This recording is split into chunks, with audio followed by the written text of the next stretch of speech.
Hi everybody, thanks for joining us here for Northern Ag TV. I'm Coulter Brown. Well, the USDA has announced its approval of a new drought-tolerant wheat trait. That creates a pathway to helping producers in Montana and the Dakotas combat the ever-present threat of drought. Now, the trait is called HB4, and it was developed by Bioceres Crop Solutions. It's been approved to be grown in 5 countries so far, actively being grown in Argentina and Brazil. Now, the National Association of Wheat Growers and U.S. Wheat Associates says this is something that, of course, could benefit producers, but also consumers. Now, it is going to take years to fully commercialize in the U.S., but like we say, a big step forward to helping growers in Montana and the Dakotas. Well, the Montana Beef Council recently heard proposals for how to invest producer checkoff dollars to promote beef. Andy Kellum's the president of the Montana Beef Council. He hails from Hobson, and Andy told us that his favorite project that they funded this year was the U.S. Meat Export Federation, helping to promote our product overseas. You know, one of the things that I really feel strongly about is the value that those markets bring back to us as cattle producers by taking underutilized cuts that have very little value on our domestic market, and they take them to a foreign market and promote them where they have a higher value. The value that brings back to our market, it's about $400 a head today. Well, efforts to help the producers affected by wildfires in northeast Wyoming and southeast Montana are building.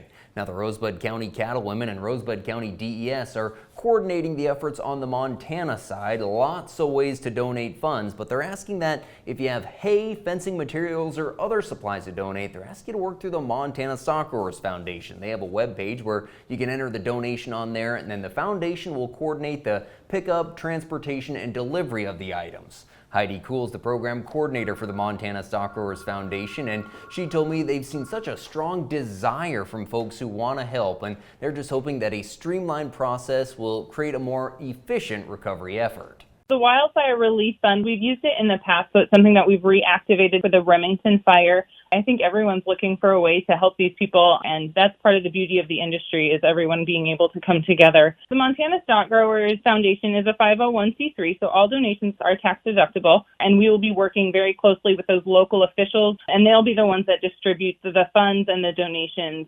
Well, we've got a fun event coming up next week in eastern Montana. Our crew will be in Richland County for our For the Farmers event. We're going to be dropping off lunches to producers, visiting several elevators, and at noon at the market in Sidney, we're going to have a live broadcast, and there's going to be a free lunch there from noon to 2. Definitely stop by. We've got giveaways and all kinds of fun stuff. Really, this event is about thanking our farmers and ranchers for what they do to feed and clothe the world, and of course celebrating another successful harvest.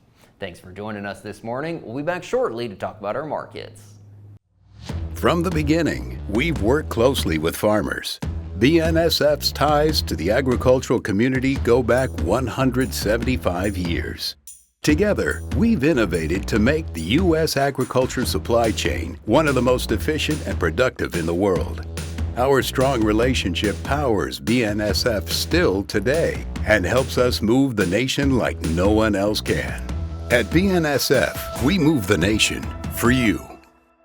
Well, there's no two ways about it. It was a disappointing August for the cattle markets, but we did see the futures come back last week. Most of the contracts gaining $2 to $3, and they carried forward that optimism into the new week with some decent gains. It helped that boxed beef was stronger, and as we look forward through the rest of the year and into 2025, these fed cattle supplies are going to get tighter, which should limit downside price risk and definitely put more leverage in the hands of cattle feeders.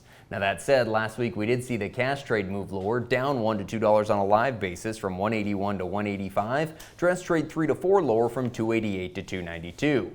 The weigh-up cow market was under pressure in Torrington. Both the cows and bulls selling 7 to 9 lower. Most of the cows in the 130 to 140 money. Bulls 149 to 168.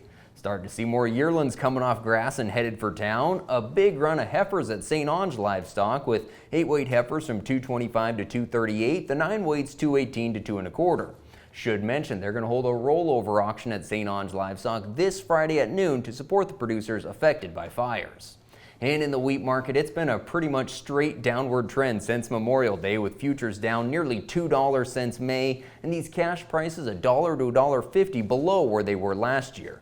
But the wheat market clawed its way back to some 20 to 30 cent gains last week, kept that momentum going into September. Now, in the last week, we've seen December winter wheat and spring wheat up 39 cents, winter wheat closing at $5.76, spring wheat at $6.07.